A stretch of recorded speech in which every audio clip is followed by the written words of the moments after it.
और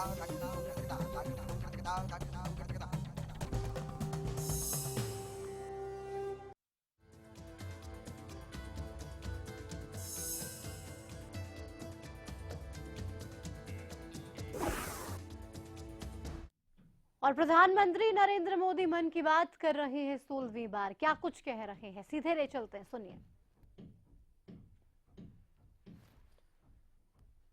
राजघाट गया था। शहीदों को नमन करने का ये प्रतिवर्ष होने वाला कार्यक्रम है। ठीक 11 बजे 2 मिनट के लिए मौन रख करके देश के लिए जान की बाजी लगा देने वाले, प्राण न्योछावर करने वाले महापुरुषों के लिए, वीर पुरुषों के लिए, तेजस्वी तपस्वी लोगों के लिए श्रद्धा व्यक्त करने का अवसर होता है। लेकिन अगर हम देखें, हम में से कई लोग हैं जिन्होंने ये नहीं किया होगा। आपको नहीं लगता है कि स्वभाव बनना चाहिए? इसे हमें अपनी राष्ट्रीय जिम्मेवारी समझना चाहिए। मैं जानता हूं मेरी एक मन की बात से ये होने वाला नहीं है, लेकिन जो मैंने कल फील किया, लगा आपसे भी बातें करूं। और यही बातें हैं जो देश के लिए हमें जीने की प्रेरणा देती हैं। आप कल्पना तो कीजिए, हर वर्ष 30 जनवरी ठीक 11 बजे 125 करोड़ देशवासी 2 मिनट के लिए मौन रखे। आप कल्पना कर सकते हैं कि ये घटना में कितनी बड़ी ताकत होगी। और ये बात सही है कि हमारे शास्त्रों ने कहा है, संगच्छध्वम संवदध्वम संवो मनासी जानता हूं। हम सब एक साथ चलें, एक साथ बोले, हमारे मन एक हो। यही तो राष्ट्र की सच्ची ताकत है। और इस ताकत को प्राण देने का काम ऐसी घटनाएं करती है। मेरे प्यारे देशवासियों, कुछ दिन पहले मैं सरदार पटेल के विचारों को पढ़ रहा था, तो कुछ बातों पर मेरा ध्यान गया और उनकी एक बात मुझे बहुत पसंद आई। खादी के संबंध में सरदार पटेल ने कहा है, हिंदुस्तान की आजादी खादी में ही है, हिंदुस्तान की सभ्यता भी खादी में ही है। हिंदुस्तान में जिसे हम परम धर्म मानते हैं, वह अहिंसा खादी में ही है। और हिंदुस्तान के किसान जिनके लिए आप इतनी भावना दिखाते हैं, उनका कल्याण भी खादी में ही है। सरदार साहब सरल भाषा में सीधी बात बताने के आदी थे और बहुत बढ़िया ढंग से उन्होंने खादी का महात्म्य बताया है। मैंने कल 30 जनवरी को पूज्य बापू की पुण्यतिथि पर देश में खादी एवं ग्रामोद्योग से जुड़े हुए जितने लोगों से पहुंच सकता हूं, मैंने एक पत्र लिख करके पहुंचने का प्रयास किया। वैसे पूज्य बापू विज्ञान के पक्षकार थे, तो मैंने भी टेक्नोलॉजी का उपयोग किया और टेक्नोलॉजी के माध्यम से लाखों ऐसे भाइयों बहनों तक पहुंचने का प्रयास किया है। खादी अब एक सिंबल बना है, एक अलग पहचान बना है। अब खादी युवा पीढ़ी के भी आकर्षण का केंद्र बनता जा रहा है। और खास करके जो होलिस्टिक हेल्थ केयर और ऑर्गेनिक की तरफ झुकाव रखते हैं, उनके लिए तो एक उत्तम उपाय बन गया है। फैशन के रूप में भी खादी ने अपनी जगह बनाई है और मैं खादी से जुड़े लोगों का अभिनंदन करता हूं कि उन्होंने खादी में नयापन लाने के लिए भरपूर प्रयास किया है। अर्थव्यवस्था में बाजार का अपना महत्व है। खादी ने भी भावात्मक जगह के साथ साथ बाजार में भी जगह बनाना अनिवार्य हो गया है। जब मैंने लोगों से कहा कि अनेक प्रकार के फैब्रिक आपके पास हैं, कि खादी भी तो होना चाहिए, और ये बात लोगों के गले उतर रही है कि हाँ भाई, खादीधारी तो नहीं बन सकते, लेकिन अगर दसों प्रकार के फैब्रिक है तो एक और हो जाए। लेकिन साथ साथ मेरी बात से सरकार में भी एक सकारात्मक माहौल पनप रहा है। बहुत सालों पहले सरकार में खादी का भरपूर उपयोग होता था, लेकिन धीरे धीरे आधुनिकता के नाम पर ये सब खत्म होता गया और खादी से जुड़े हुए हमारे गरीब लोग बेरोजगार होते गए। खादी में करोड़ों लोगों को रोजगार देने की ताकत है। पिछले दिनों रेल मंत्रालय, पुलिस विभाग, भारतीय नौसेना, उत्तराखंड का डाक विभाग, ऐसी कई सरकारी संस्थानों ने खादी के उपयोग को बढ़ावा देने के लिए कुछ अच्छे इनिशिएटिव लिए हैं।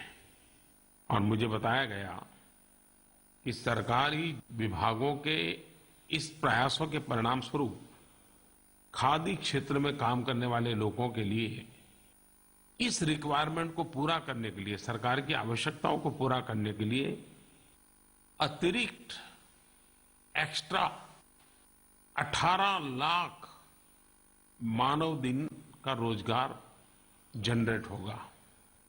18 lakhs man days, ये अपने आप में एक बहुत बड़ा जंप होगा।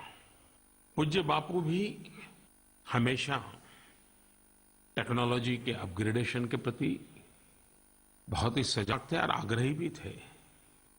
और तभी तो हमारा चरखा विकसित होते होते यहां पहुंचा है। इन दिनों सोलर का उपयोग करते हुए चरखा चलाना, सोलर एनर्जी चरखे के साथ जोड़ना बहुत ही सफल प्रयोग रहा है। उसके कारण मेहनत कम हुई है, उत्पादन बढ़ा है और क्वालिटेटिव गुणात्मक परिवर्तन भी आया है। खास करके सोलर चरखे के लिए लोग मुझे बहुत सारी चिट्ठियां भेजते रहते हैं। राजस्थान के दौसा से गीता देवी, कोमल देवी और बिहार के नवादा जिले की साधना देवी ने मुझे पत्र लिख करके कहा है सोलर चरखे के कारण उनके जीवन में बहुत बड़ा परिवर्तन आया है। हमारी आय डबल हो गई है और हमारा जो सूत है उसके प्रति भी आकर्षण बढ़ा है। ये सारी बातें एक नया उत्साह बढ़ाती हैं। और 30 जनवरी पूज्य बापू को जब स्मरण करते हैं तो मैं फिर एक बार दोहराऊंगा, इतना तो अवश्य करें कि अपने ढेर सारे कपड़ों में एक खादी भी रहे, इसके आग्रही बने। प्यारे देशवासियों, 26 जनवरी का पर्व बहुत उमंग और उत्साह के साथ हम सब ने मनाया। चारों तरफ आतंकवादी क्या करेंगे इसकी चिंता के बीच देशवासियों ने हिम्मत दिखाई, हौसला दिखाया और आन बान शान के साथ प्रजासत्ताक पर्व मनाया। लेकिन कुछ लोगों ने हटकर के कुछ बातें की और मैं चाहूंगा कि ये बातें ध्यान देने जैसी हैं। खास करके हरियाणा और गुजरात, 2 राज्यों ने एक बड़ा अनोखा प्रयोग किया। इस वर्ष उन्होंने हर गांव में जो गवर्नमेंट स्कूल है उसका ध्वजवंदन करने के लिए उन्होंने उस गांव की जो सबसे पढ़ी लिखी बेटी है उसको पसंद किया। हरियाणा और गुजरात ने बेटी को महात्म्य दिया, पढ़ी लिखी बेटी को विशेष महात्म्य दिया। बेटी बचाओ बेटी पढ़ाओ, इसका एक उत्तम संदेश देने का उन्होंने प्रयास किया।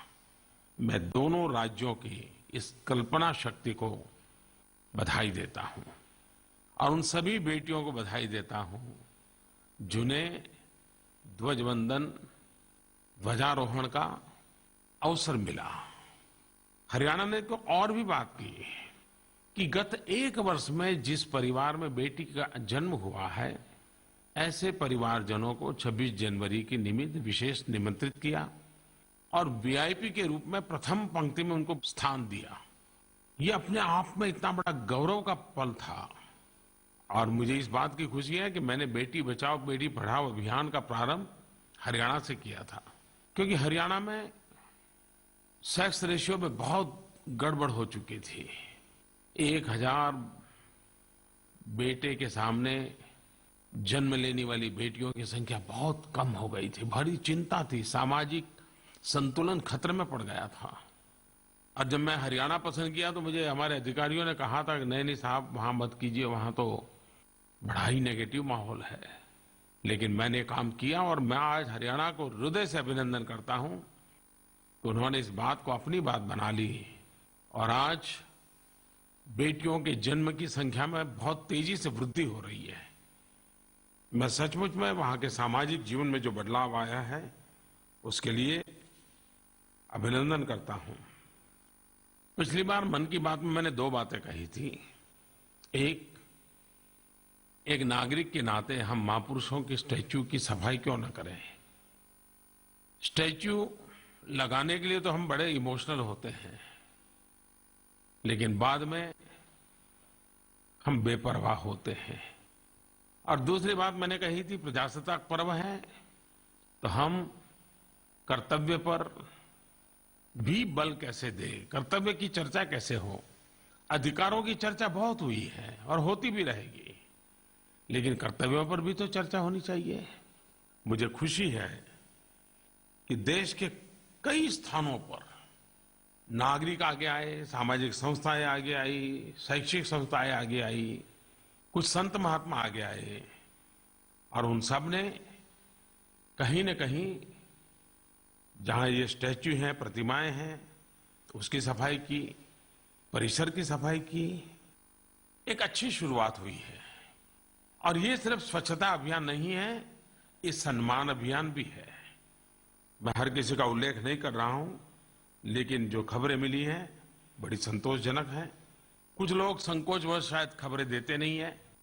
मैं उन सबसे आग्रह करता हूं, MyGov पोर्टल पर आपने जो स्टैच्यू की सफाई की उसकी फोटो जरूर भेजिए। दुनिया के लोग उसको देखते हैं और गर्व महसूस करते हैं। उसी प्रकार से 26 जनवरी को कर्तव्य और अधिकार, मैंने लोगों के विचार मांगे थे और मुझे खुशी है कि हजारों लोगों ने उसमें हिस्सा लिया। मेरे प्यारे देशवासियों, एक काम के लिए मुझे आपकी मदद चाहिए और मुझे विश्वास है कि आप मेरी मदद करेंगे। हमारे देश में किसानों के नाम पर बहुत कुछ बोला जाता है, बहुत कुछ कहा जाता है। खैर, मैं उस विवाद में उलझना नहीं चाहता हूं, लेकिन किसान का एक सबसे बड़ा संकट है, प्राकृतिक आपदा में उसकी पूरी मेहनत पानी में चली जाती है, उसका साल बर्बाद हो जाता है। उसको सुरक्षा देने का एक ही उपाय अभी तो ध्यान में आता है और वो है फसल बीमा योजना। 2016 में भारत सरकार ने एक बहुत बड़ा तोहफा किसानों को दिया है, प्रधानमंत्री फसल बीमा योजना। लेकिन ये योजना की तारीफ हो, वाहवाही हो, प्रधानमंत्री को बधाइयां मिले, इसके लिए नहीं है। इतने सालों से फसल बीमा की चर्चा हो रही है, लेकिन देश के 20-25% से ज्यादा किसान उसके लाभार्थी नहीं बन पाए हैं, उसके जुड़ नहीं पाए हैं। क्या हम संकल्प कर सकते हैं कि आने वाले 1-2 साल में हम कम से कम देश के 50% किसानों को फसल बीमा से जोड़ सके? बस मुझे इसमें आपकी मदद चाहिए, क्योंकि अगर वो फसल बीमा के साथ जुड़ता है तो संकट के समय एक बहुत बड़ी मदद मिल जाती है। और इस बार प्रधानमंत्री फसल बीमा योजना की इतनी जन स्वीकृति मिली है, क्योंकि इतना व्यापक बना दिया गया है, इतना सरल बना दिया गया है, इतनी टेक्नोलॉजी का इनपुट लाए हैं। और इतना ही नहीं, फसल कटने के बाद भी अगर 15 दिन में कुछ होता है तो भी मदद का आश्वासन दिया है। टेक्नोलॉजी का उपयोग करके उसकी गति तेज कैसे हो, बीमा के पैसे पाने में विलंब न हो, इन सारी बातों पर ध्यान दिया गया है। सबसे बड़ी बात यह है कि फसल बीमा की प्रीमियम की दर इतनी नीचे कर दी गई, इतनी नीचे कर दी गई है जो शायद किसी ने सोचा भी नहीं होगा। नई बीमा योजना में किसानों के लिए प्रीमियम की अधिकतम सीमा खरीफ की फसल के लिए 2% और रबी की फसल के लिए 1.5% होगी। अब मुझे बताइए, मेरा कोई किसान भाई अगर इस बात से वंचित रहे तो नुकसान होगा कि नहीं होगा? आप किसान नहीं होंगे, लेकिन मेरी मन की बात सुन रहे हैं। क्या आप किसानों को मेरी बात पहुंचाएंगे? और इसलिए मैं चाहता हूं कि आप इसको अधिक प्रचारित करें। इसके लिए इस बार मैं एक आपके लिए नई योजना भी लाया हूं। मैं चाहता हूं कि मेरी प्रधानमंत्री फसल बीमा योजना, ये बात लोगों तक पहुंचे। आई बात सही है कि टीवी पर, रेडियो पर मेरी मन की बात आप सुन लेते हैं, लेकिन बाद में सुनना हो तो क्या? अब मैं आपको एक नया तोहफा देने जा रहा हूं कि आप अपने मोबाइल फोन पर भी मेरे मन की बात सुन सकते हैं और कभी भी सुन सकते हैं। आपको सिर्फ इतना ही करना है, बस एक मिस कॉल कर दीजिए अपने मोबाइल फोन से। मन की बात के लिए मोबाइल फोन का नंबर तय किया है 8190881908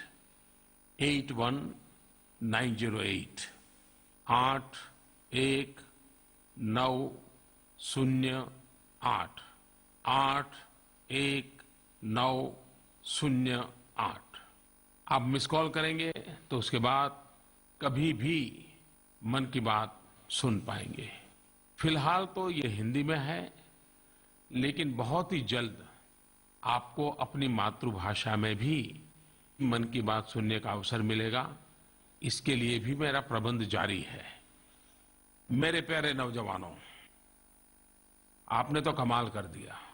जब स्टार्टअप का कार्यक्रम 16 जनवरी को हुआ, सारे देश के नौजवानों में नई ऊर्जा, नई चेतना, नया उमंग, नया उत्साह मैंने अनुभव किया।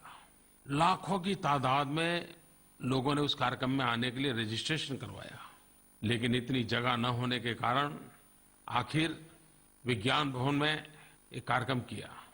आप पहुंच नहीं पाए, लेकिन आप पूरा समय ऑनलाइन इसमें शरीक होकर के रहे। शायद कोई एक कार्यक्रम इतने घंटे तक लाखों की तादाद में नौजवानों ने अपने आप को जोड़ करके रखा हो, ऐसा बहुत रेयरली होता, लेकिन हुआ। और मैं देख रहा था कि स्टार्टअप का क्या उमंग है।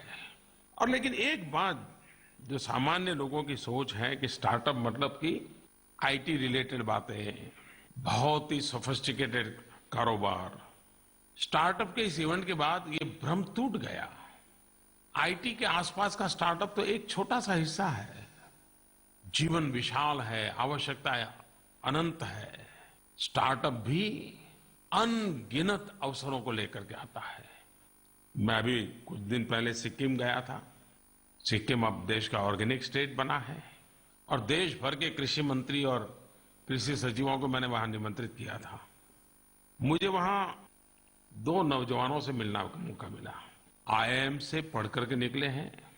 एक है अनुराग अग्रवाल और दूसरी है सिद्धि करनाणी। वो स्टार्टअप की ओर चल पड़े और वो मुझे सिक्किम में मिल गए। वे नॉर्थ ईस्ट में काम करते हैं, कृषि क्षेत्र में काम करते हैं और हर्बल पैदावार है, ऑर्गेनिक पैदावार है, इसका ग्लोबल मार्केटिंग करते हैं। ये हुई ना बात। पिछली बार मैंने मेरे स्टार्टअप से जुड़े लोगों से कहा था कि नरेंद्र मोदी ऐप पर अपने अनुभव भेजिए। कईयों ने भेजे हैं, लेकिन और ज्यादा आएंगे तो मुझे खुशी होगी। लेकिन जो आए हैं वो भी सचमुच में प्रेरक है। कोई विश्वास द्विवेदी करके नौजवान है, उन्होंने ऑनलाइन किचन स्टार्टअप किया है और वो मध्यम वर्गीय लोग जो रोजी रोटी के लिए आए हुए हैं, उनको वो ऑनलाइन नेटवर्किंग के द्वारा टिफिन पहुंचाने का काम करते हैं। कोई मिस्टर दिग्नेश पाठक करके हैं, उन्होंने किसानों के लिए और खास करके पशुओं का जो आहार होता है, एनिमल फीड होता है, उस पर काम करने का मन बनाया है।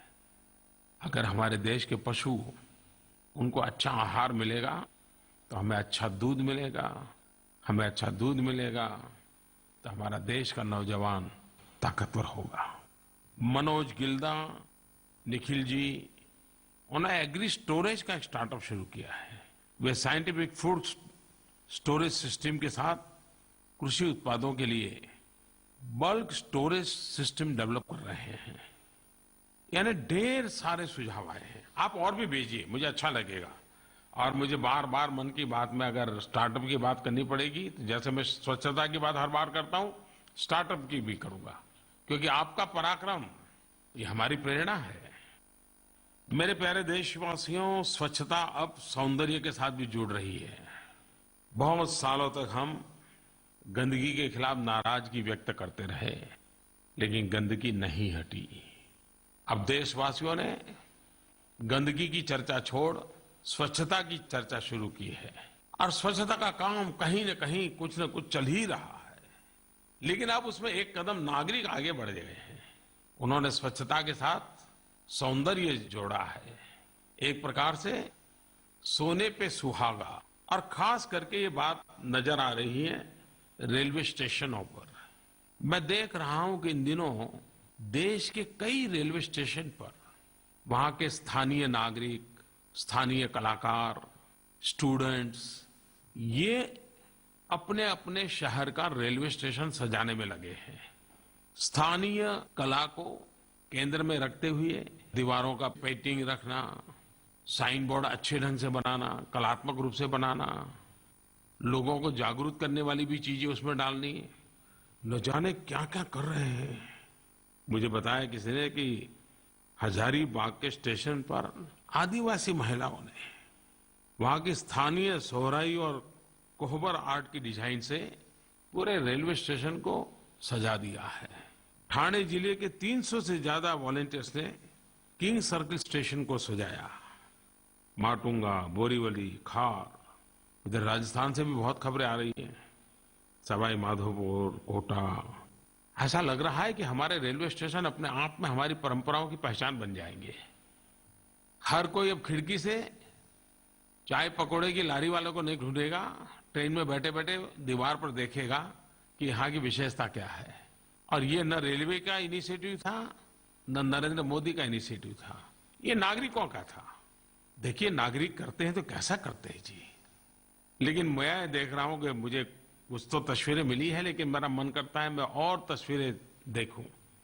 क्या आप जिन्होंने रेलवे स्टेशन पर या कहीं और स्वच्छता के साथ सौंदर्य के लिए कुछ प्रयास किया है, क्या मुझे आप भेज सकते हैं? जरूर भेजिए। मैं तो देखूंगा, लोग भी देखेंगे और औरों को भी प्रेरणा मिलेगी। और रेलवे स्टेशन पे जो हो सकता है वो बस स्टेशन पे हो सकता है, वो अस्पताल में हो सकता है, वो स्कूल में हो सकता है, मंदिरों के आसपास हो सकता है, गिरजाघरों के आसपास हो सकता है, मस्जिदों के आसपास हो सकता है, बाग बगीचे में हो सकता है, कितना सारा हो सकता है। जिन्होंने ये विचार आया और जिन्होंने इसको शुरू किया और जिन्होंने आगे बढ़ाया, सब अभिनंदन के अधिकारी हैं। लेकिन हाँ, मुझे फोटो जरूर भेजिए, मैं भी देखना चाहता हूं आपने क्या किया है। मेरे प्यारे देशवासियों, अपने लिए गर्व की बात है कि फरवरी के प्रथम सप्ताह में 4 तारीख से 8 तारीख तक भारत बहुत बड़ी मेजबानी कर रहा है। पूरा विश्व हमारे यहां मेहमान बन के आ रहा है और हमारी नौसेना इस मेजबानी के लिए पुरजोश तैयारी कर रही है। दुनिया के कई देशों के युद्धपोत, नौसेना के जहाज आंध्र प्रदेश के विशाखापट्टनम के समुद्री तट पर इकट्ठे हो रहे हैं। इंटरनेशनल फ्लीट रिव्यू भारत के समुद्री तट पर हो रहा है। विश्व की सैन्य शक्ति और हमारी सैन्य शक्ति के बीच तालमेल का एक प्रयास है, एक जॉइंट एक्सरसाइज है। बहुत बड़ा अवसर है।